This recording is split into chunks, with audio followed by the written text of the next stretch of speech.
오늘 나눌 제목은 믿음은 은혜입니다 하는 제목이에요. 믿음은 은혜입니다 라고 하는 이 제목이 담겨 있는 말은 믿음은 우리의 노력이나 우리의 수고로 얻어지는 것이 아니다 하는 말이에요. 한편 그 속에는 인간의 의지적 결단에 의해서 이루어진 것처럼 말하는 것을 배격합니다.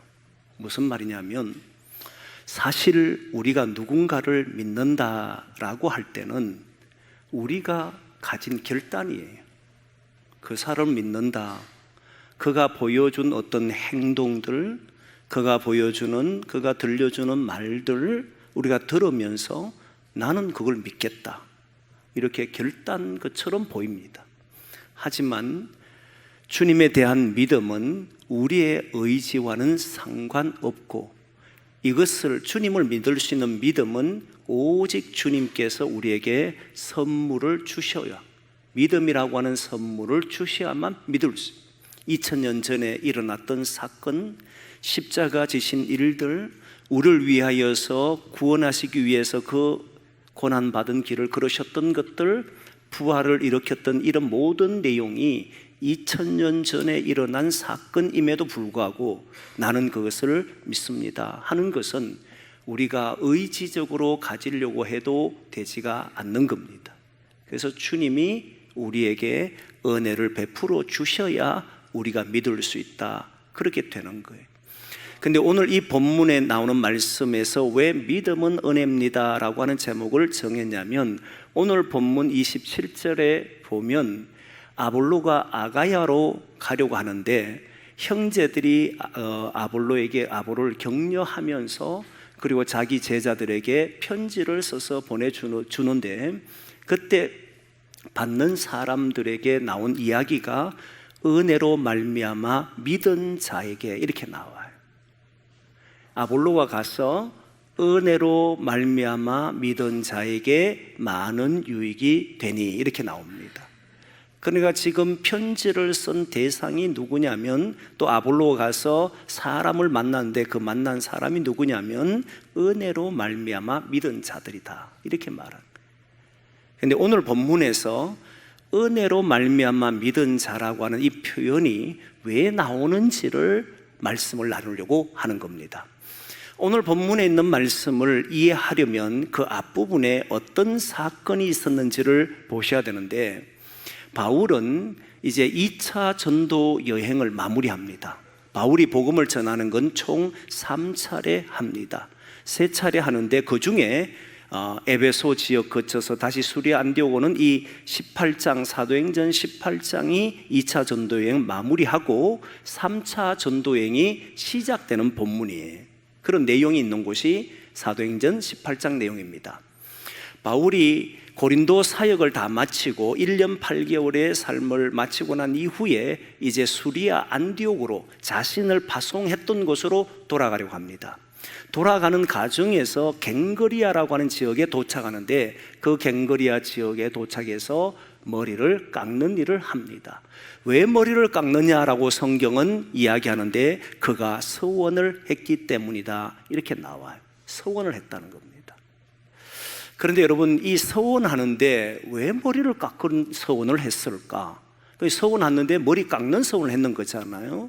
그래서 어떤 주석학자들은 유대인들에게 복음을 전하기 위해서 이런 것을 했다라고 하는 사람도 있고, 또 유대인들은 하나님 앞에 서원할 때 어떤 큰 은혜나 결단을 할 때 이렇게 머리를 깎는 경우도 있다라고 하는 사람도 있습니다. 그러나 성경을 보면 어디에도 바울이 머리를 깎는 서원을 한 것을 했다는 본문이 없어요. 그리고 그 이유도 기록되어 있지를 않습니다. 어떤 사건을 만났기에 자신은 머리를 깎겠다라고 했는 말도 없어요. 어디에서 깎겠다는 것도 없습니다. 어디서 결단했는지도 나오질 않아요. 다만 오늘 돌아가면서 갱그리아 지역에 왔을 때 머리를 깎는 일을 합니다. 그러면서 아주 작은 부분에 서원했기 때문에 머리를 깎았다는 것으로 하고 넘어갔던 거예요. 왜 이 본문을 기록했는가? 이 말씀을 기록한 이유가 있는가라고 했을 때 이는 바울의 삶의 자세를 보여줍니다. 이걸 잘 보셔야 돼요. 여러분, 우리는 각자가 삶을 대하는 자세가 있습니다. 바울은 어떤 삶의 자세를 가지고 살아가느냐 하면 사실 머리를 깎겠다라고 하는 이것 대수롭지 않게 할 수 있습니다. 사람은요, 은혜 받으면 뭔가 큰 체험을 하면 그러면 여러분 놀랍게도 결단을 해요. 내 이렇게 살겠습니다. 나 이런 것을 주님 앞에 평생 이렇게 살아가겠습니다. 어떤 직분을 받을 때도 보면 하나님, 나는 이 직분 이렇게 사용하겠습니다 라고 결단은 참 많이 합니다. 그런데 시간이 지나면 어떤 결단을 했는지도 모르고 지나갑니다. 잊어버려요. 사실 머리를 깎는다 안 깎는다, 우리가 오늘 성경에 기록해 놓지 않았다면 바울이 이런 결단을 했는지 이런 서원을 했는지 알 수가 없어요. 대수롭지 않을 수 있잖아요. 그게 뭐 그래 중요한가 라고 생각하는데, 바울은 작은 사소한 부분이랄지라도 하나님과 한 이 약속은 철저하게 지켜가려고 했다는 사실, 이게 그의 삶의 자세입니다. 오늘 또 1부 예배 마치고 2부 예배 오기 전에 우리 교회 집사님하고 대화를 하면서 이번 주에 우리 교회 아이들하고 제가 대화한 내용을 이야기를 했습니다.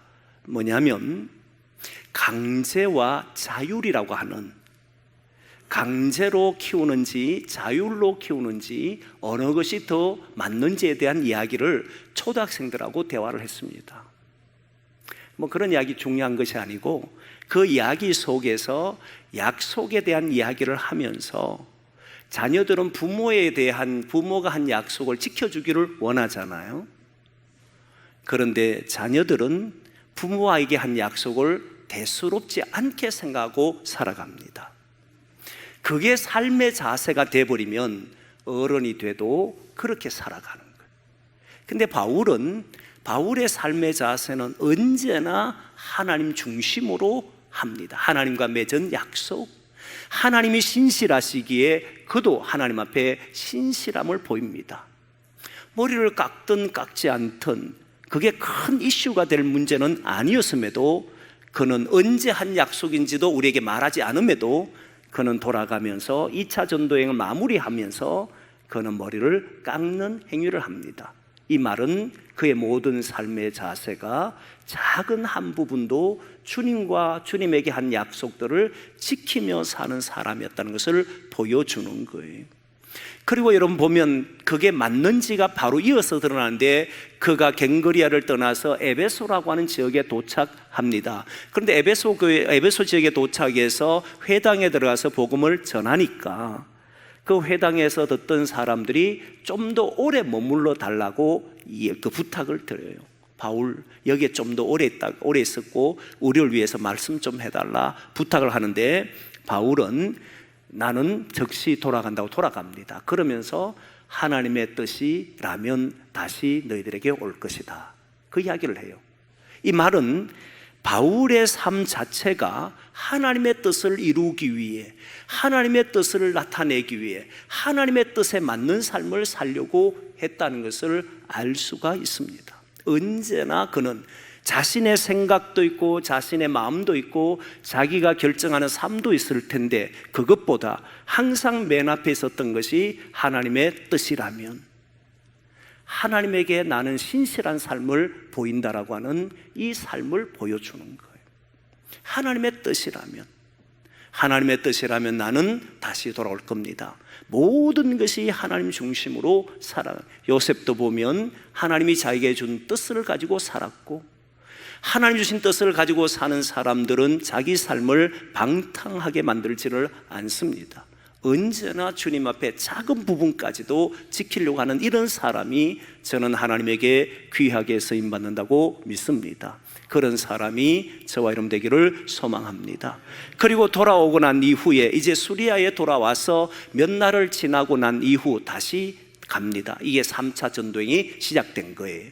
그 3차 전도행의 시작은 사도행전 18장 23절로부터 시작되는데, 그때 여러분 놀랍게도 바울은 3차 전도여행의 중요한 핵심, 3차 전도여행하는 이유의 가장 큰 목적 중에 하나를 이야기합니다. 그게 뭐냐면 3차 전도여행할 때 갈라디아와 부르기아 지역으로 다니면서 복음을 전할 뿐만 아니라 제자들을 강건하게, 굳건하게 세우더라, 이 말이 나옵니다.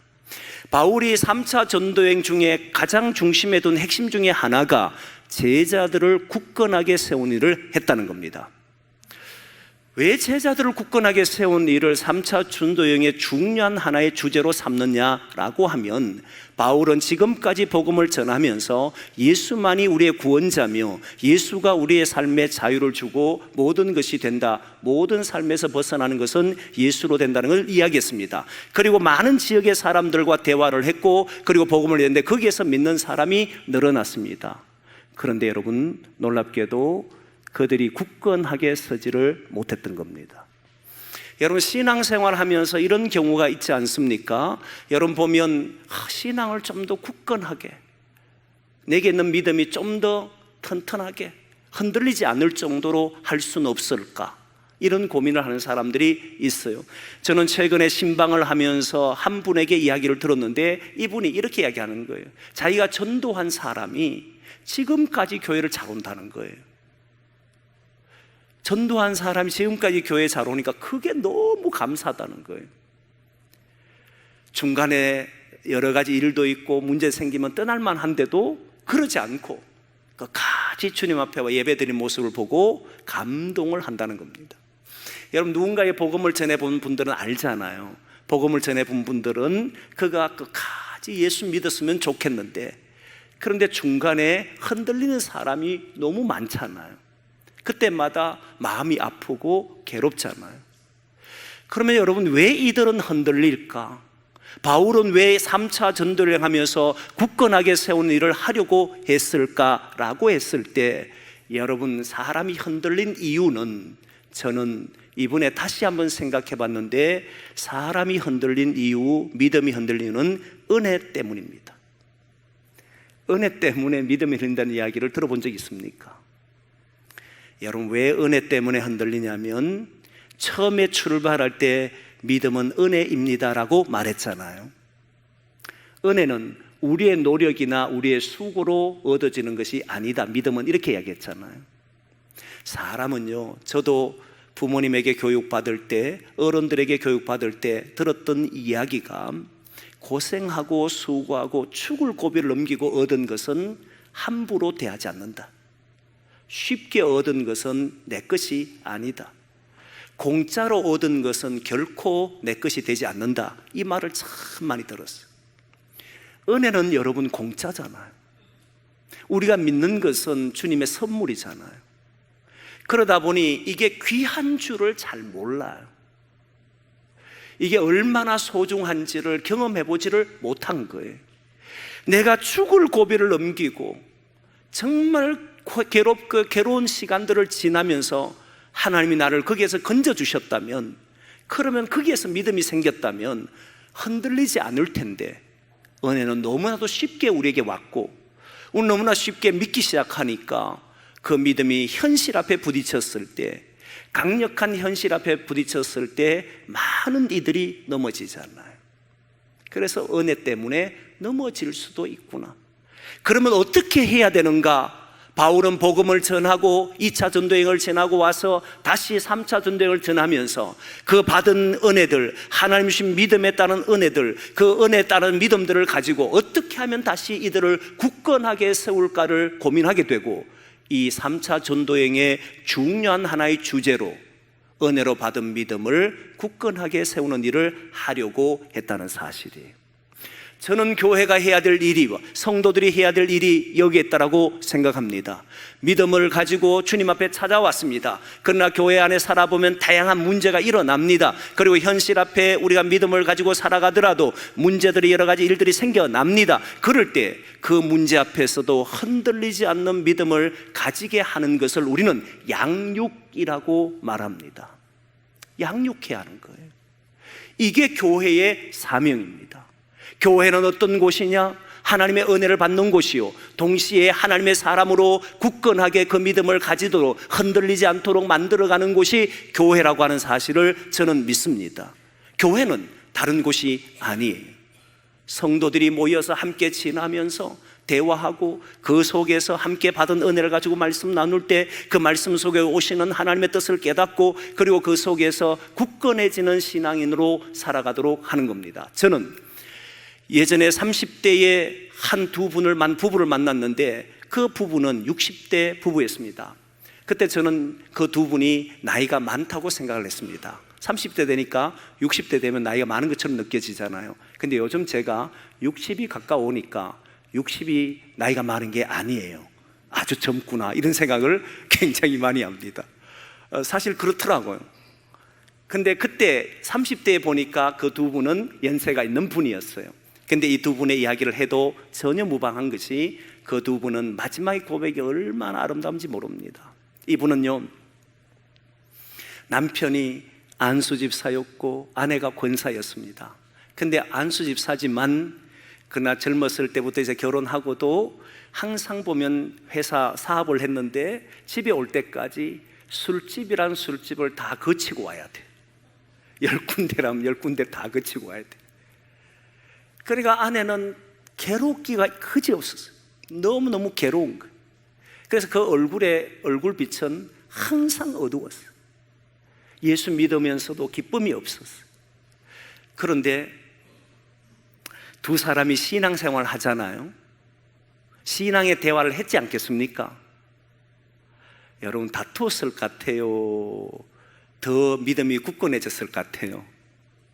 다툽니다. 여러분, 오늘날 많은 기독인들이, 오늘 한국교회가 모여서 대화를 하는 것 보면 신앙적인 대화를 해요. 자녀를 양육하는 것도 두고 부모가 신앙하는 사람이 이야기해 보면 신앙적 대화를 하잖아요. 거기에는 문제가 일어납니다. 믿음이 굳건해지는 것이 아니라 오히려 더 문제가 발생합니다. 그런데 여러분, 이 두 분, 저는 깜짝 놀랐는데 어느 날 신방을 가니까 목사님, 제 생애에 이렇게 기쁜 적이 없습니다. 10년 동안, 이분이 10년 살다가 70세쯤 돼 돌아가셨거든요. 그 전에 고백합니다. 목사님, 저는 말씀을 보고 대화하기 전까지는 제 인생이, 그 안에도 마찬가지고 너무 괴로웠는데, 그런데 10년 동안 행복했습니다. 가장 기뻤습니다. 근데 그 원인이 뭡니까? 라고 했더니 이 두 분은 매일 아침에 일어나서 새벽에 두 분이 말씀을 나눈대요. 얼마나 나눈지 아십니까? 3시간. 깜짝 놀랐습니다, 저는. 그래서 저는 처음에 거짓말 한 줄 알았어요. 어떻게 3시간 동안 60대 되는 두 분이 대화를 할 수 있습니까? 그것도 말씀으로. 그리고 대화하고는 아침 먹고는 산책 가고 등산도 가고 그러면서 너무너무 행복하게 살았다는 거예요.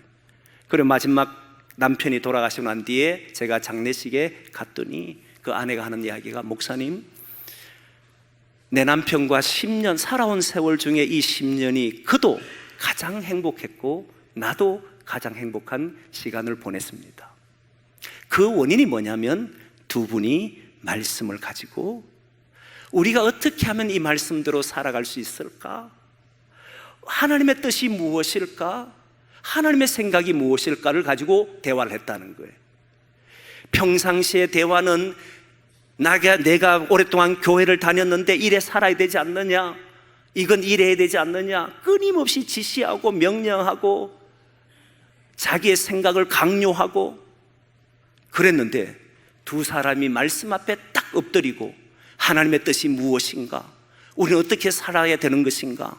매일 아침에 말씀 한 장을 읽고 그걸 가지고 대화하는데 그 속에서 10년을 너무너무 행복하게 보냈다고 이야기합니다. 여러분, 놀랍게도 신앙인들이 하나님의 뜻을 가지고 대화하지를 않습니다. 신앙이 왜 흔들리느냐? 신앙이 없기 때문이 아니라 말씀으로 대화하지 않기 때문에 그렇습니다. 바울은 복음을 전할 때 말씀으로 전했습니다. 그리고 제자들에게 갈 때도 말씀을 가지고 가서 그들을 더욱더 굳건하게 세워갑니다.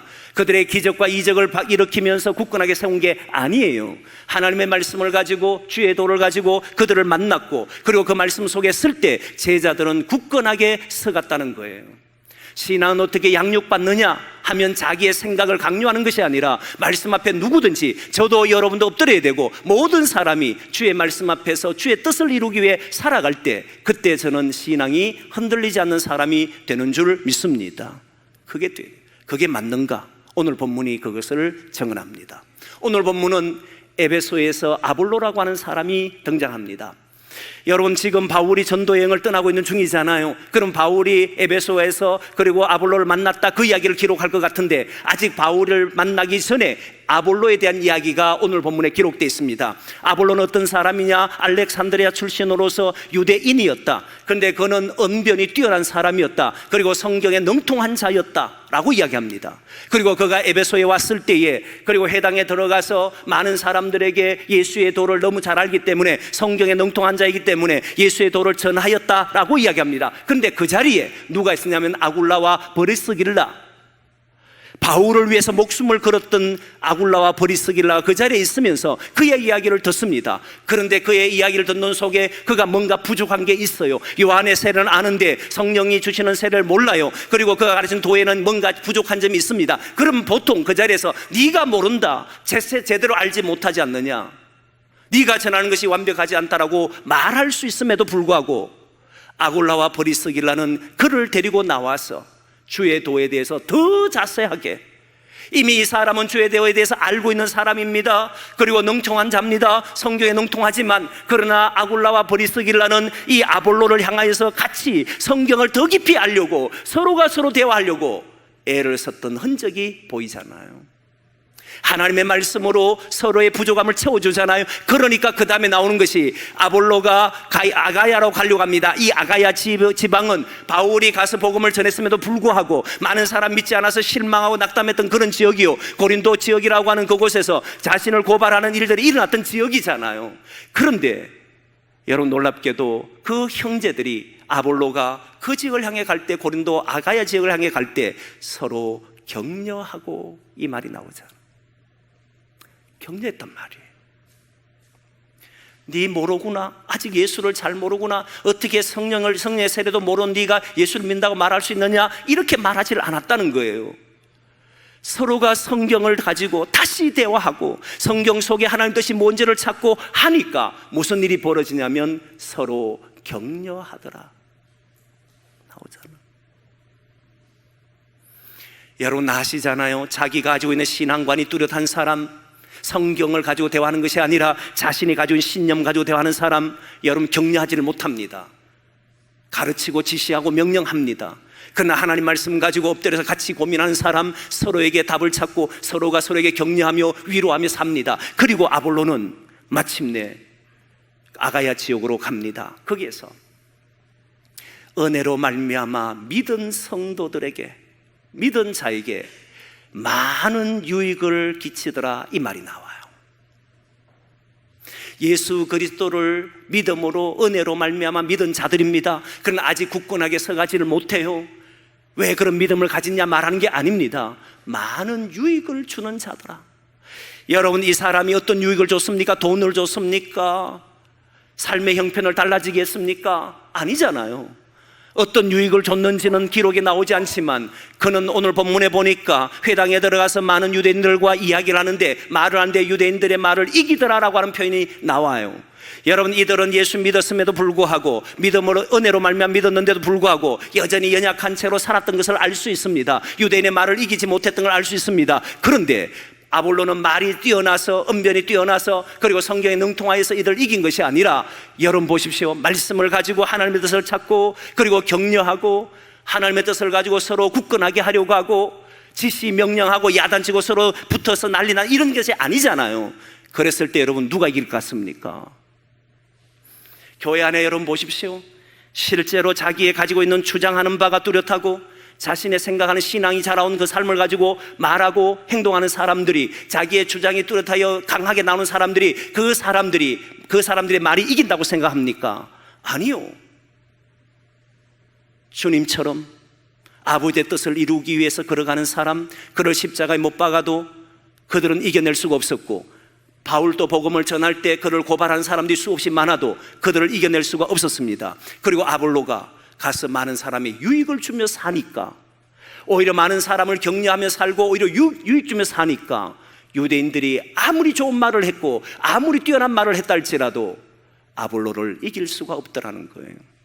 저는 확신합니다. 주님의 길을 걸어가는 자, 서로 격려하고 사랑하고 위로해주고 세워주는 사람, 저는 그 사람이 세상의 모든 것을 감당하고 이겨내는 줄 믿습니다. 싸워서 전쟁에서 말다툼하는 것이 아닙니다. 여기에서는 삶을 통해서 사람을 세워주는 사람이요, 격려하는 사람이요, 거기에서 많은 유익을 주는 사람이, 저는 그 사람을 통해서 그 교회가 든든히 서간다고 믿습니다. 교인들도 든든히 서갈 뿐만 아니라 거기에서 이겨내게 되는 줄 믿습니다. 그래서 여러분, 신앙하는 사람들은 이 일을 해야 하는 거예요. 그러고 보니까 하나님께서는 이스라엘 백성들을 애굽에서 430년 살던 이스라엘 건져내셔서 광야의 길을 갑니다. 이들은 은혜로 구원을 받았어요. 은혜로 구원을 받았지만 그들의 현실 앞에는 여전히 고난과 아픔과 괴로움과, 낮에는 먹을 것이, 밤에는 먹을 것도 없고 마실 물도 없는 그런 곳, 낮에는 덥고 밤에는 추운 곳을 지났습니다. 그럼에도 불구하고 그들은 거기에 40년을 다닙니다. 이유는 무엇이냐면 하나님의 사람으로 양육하기 위함이잖아요. 독수리가 날개 업은 아름같이 너희들 이곳으로 인도하였다. 독수리는 자기의 새끼를 날개 업으로 나르면서 떨어뜨립니다. 왜냐? 독수리로 키우기 위함이잖아요. 하나님의 사람들은 하나님의 자녀로 자라야 합니다. 양육받아야 합니다. 그것은 자신이 가진 신앙으로 하는 게 아니에요. 하나님의 말씀을 가지고 오늘 또 내가 부족한 것 있으면 채우고, 저 사람이 부족한 것 있으면 도와주고 격려하며 이렇게 살아갈 때 저는 그 교회가 어떤 세상의 유혹 앞에도 이겨내는 줄 믿습니다. 모든 흔들리게 하는 믿음을 이겨내는 줄 믿습니다. 그리고 교회 안에서 자신의 소리와 자신의 말들을 통해서 모든 것을 하려고 하는 그조차도 이겨내는 줄 믿습니다. 우리가 그렇게 살기를 소망합니다. 정말 믿음을 가진 사람답게 서로를 굳건하게 세워주기를 원합니다. 그래서 말씀 가지고 살아가며 서로 격려하는 사람이 되기를 원합니다. 많은 사람에게 유익을 주는 사람이, 은혜로 믿는 자들에게 많은 유익을 주는 사람이 아볼로였던 것처럼 우리도 은혜로 믿음을 받은 사람답게 많은 사람들에게 유익을 주며 사는 사람이 되기를 소망합니다. 저와 여러분이 그 길을 걸어갈 때 주님이 함께 하실 줄 믿습니다. 기도하겠습니다.